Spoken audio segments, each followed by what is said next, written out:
हजरत फातिमा फरमाती हैं हजरत अली मेरे पास दौड़े आए और कहने लगे फातिमा चल मस्जिद, पता नहीं हुजूर को क्या हो गया।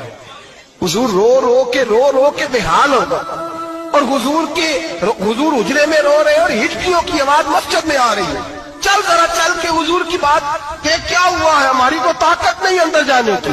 सैयदा तैयबा ताहिरा हजरत फातिमा छत से पर्दा ओढ़ा हाजिर खिदमत हुई, अंदर गई, कहती हुजूर के कंधे पे हाथ रखा तो महबूब बेटी के हाथ की ठंडक महसूस की, सर सजदे से उठाया।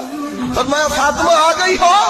हुजूर आई। फरमाया चल बेटी तू भी हाथ उठा और मेरी उम्मत की बेटियों के लिए दुआ मांग। चल तू भी हाथ उठा, मेरी उम्मत की बहनों माओं के लिए दुआ मांग।